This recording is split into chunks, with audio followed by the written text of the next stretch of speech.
রাশেদ খান, আপনাকে দিয়ে আলোচনাটা শুরু করি, যেহেতু আপনিও সনদে স্বাক্ষর করে এসেছেন। যেই দল বা যারা এই সংস্কার বা জুলাই জাতীয় সনদের দাবিটা জানালো, তারা আজকে এই জাতীয় সনদে স্বাক্ষর করেনি এবং এটাকে অনেকে অনেকভাবে ব্যাখ্যা করছেন। বিএনপির মহাসচিব বলছেন যে তাদের বিচক্ষণতার অভাব, আবার কেউ বলছেন এটি তাদের হঠকারী সিদ্ধান্ত। মানে যাদের জন্য এত আয়োজন, তারাই যদি অংশগ্রহণ না করে, তাহলে এই কাগজের আসলে মূল্য কি? ধন্যবাদ সবাইকে, শুভেচ্ছা। আমি আপনাকে জুলাই জাতীয় সনদ 2025 বাস্তবায়নে যে অঙ্গীকারনামা, সেখানে 3 নম্বরে যেটি বলা হয়েছে সেটি আমি পাঠ করব, এরপরে আমার বক্তব্য শুরু করি। সেখানে স্পষ্ট করা হয়েছে জুলাই জাতীয় সনদ 2025 এর বৈধতা ও প্রয়োজনীয়তা সম্পর্কে কোনো আদালতে প্রশ্ন উত্থাপন করব না। উপরন্তু উক্ত সনদ বাস্তবায়নে প্রতিটি ধাপে আইনি ও সাংবিধানিক সুরক্ষা নিশ্চিত করব। অর্থাৎ আজকে যারা ঐক্যমত কমিশনের বৈঠকে, আজকে যারা আসলে ঐক্যমত কমিশন আয়োজিত আজকে এই স্বাক্ষর অনুষ্ঠানে উপস্থিত হয়েছে, তারা প্রত্যেকটা দল এই জুলাই জাতীয় সনদের যে আইনগত ভিত্তি এবং সাংবিধানিক স্বীকৃতি, সেটি দেওয়ার ব্যাপারে আজকে তারা সবাই সম্মত হয়েছে এবং স্বাক্ষর করেছে এবং পুরো জাতিকে সাক্ষী রেখে এই ধরনের অনুষ্ঠান আজকে হয়েছে। সুতরাং আপনি যদি মনে করেন যে এই 25টি দল প্রতারণা করবে, তাহলে তো আসলে বলার কিছু নাই। দেখেন, এনসিপির যিনি আহ্বায়ক এবং সাবেক উপদেষ্টা নাহিদ ইসলামের সাথে প্রধান উপদেষ্টার 1-to-1 বৈঠক হয়েছে এবং সেই বৈঠকে প্রধান উপদেষ্টা নাহিদ ইসলামকে মানে অনেক বোঝাতে চেষ্টা করেছে। এমনকি এই ঐক্যমত কমিশনে যারা আছে তারাও বোঝাতে চেষ্টা করেছে এবং এনসিপির অন্যান্য যারা শীর্ষ নেতৃবৃন্দ, তাদেরকেও সরকারি উপদেষ্টারা বোঝাতে চেষ্টা করেছে। আজকে আমরা যতটুকু জানি, আমার অন্যান্য সহযোদ্ধা যারা গিয়েছিল, আমরা যেহেতু উপরে ছিলাম, তারা বলল যে আজকের এই অনুষ্ঠানে নাহিদ ইসলাম যাননি, কিন্তু নাহিদ ইসলামের দুজন সহযোদ্ধা যারা আসলে বর্তমানে সরকারের উপদেষ্টা আসিফ মাহমুদ এবং মাহফুজ আলম গিয়েছিলেন। যদিও আসলে গণমাধ্যমে সংবাদ প্রকাশ করা হচ্ছে যে এই দুইজন আসলে অনুষ্ঠানে যায়নি, কিন্তু এই দুজন অনুষ্ঠানে গিয়েছে এবং আমি আপনাকে শতভাগ নিশ্চয়তা দিচ্ছি এই দুজন অনুষ্ঠানে গিয়েছে এবং তারা কিছু সময় সেখানে থেকে আবার চলে এসেছে। আমাদের যারা সহযোদ্ধারা ছিল, আমি কয়েকজনের সাথে কথা বলেছি।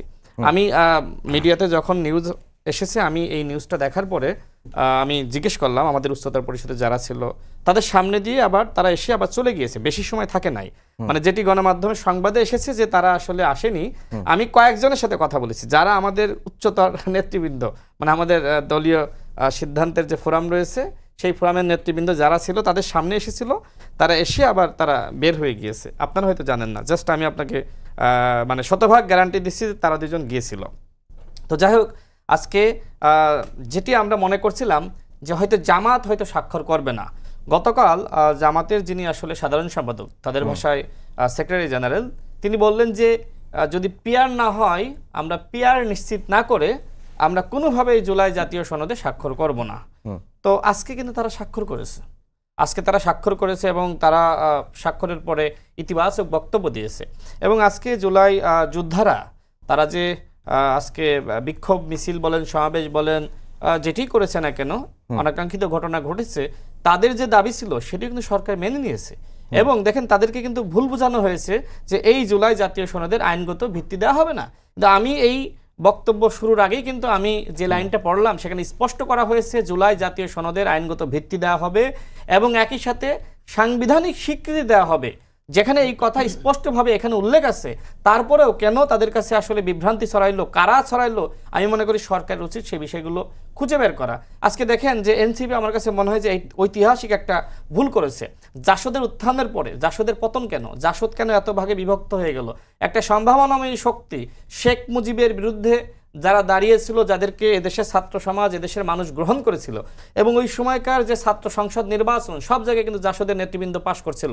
আজকে যে মাহমুদুর রহমান, মান্না ভাইদের দেখেন, আজকে রব ভাইদের দেখেন, তারা সবাই কিন্তু জাসদের নেতা। এমনকি এই ঐক্যমত কমিশনের যিনি আপনার সহসভাপতি, যিনি এই ঐক্যমত কমিশনের নেতৃত্ব দিচ্ছেন, আলী রিয়াজ স্যার, তিনিও জাসদের এক সময়কার নেতা ছিলেন এবং উপদেষ্টা আদিলুর রহমান বলেন এবং বর্তমান যিনি আপনার সরকারের সব থেকে বড় আইন কর্মকর্তা অ্যাটর্নি জেনারেল, তারাও জাসদের নেতা ছিলেন। অর্থাৎ জাসদ এত বড় একটি সংগঠন, তারাও কিন্তু শেষ হয়ে গেছে। কারণ কি? এর মূল কারণটা ছিল হঠকারিতা। আজকে এনসিপিকে আমরা দেখছি যে তারাও এই জাসদের পথটা অনুসরণ করতেছে। এখন তাদেরকে বিভ্রান্ত কারা করতেছে আমরা আসলে জানি না। এনসিপির কাছ থেকে এদেশের মানুষের অনেক প্রত্যাশা ছিল, আমাদের প্রত্যাশা ছিল। আজকে যদি প্রত্যেকটা দল সেখানে যেতে পারে, কয়েকটি বাম সংগঠন যায়নি, এর মূল কারণটা হলো যে তারা সংবিধানের যে মূলনীতি ধর্মনিরপেক্ষতা এবং সমাজতন্ত্র, যেহেতু তারা বাম সংগঠন, তারা আসলে এই বিষয়গুলো নিয়ে রাজনীতি করে, এই আদর্শিক দ্বন্দ্বের কারণে তারা যায়নি, যেটা ঐক্যমত কমিশনে তারা সবসময় বলেছে। কিন্তু আমার প্রশ্ন হলো এনসিপি কেন গেল না? এই আদর্শিক দ্বন্দ্ব আসলে এনসিপির কোথায়?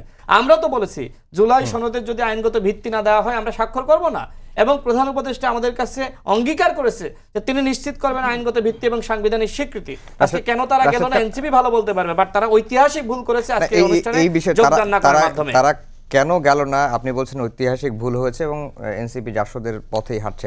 এই বিষয়টি নিয়ে আপনার কাছে আবার আসবো।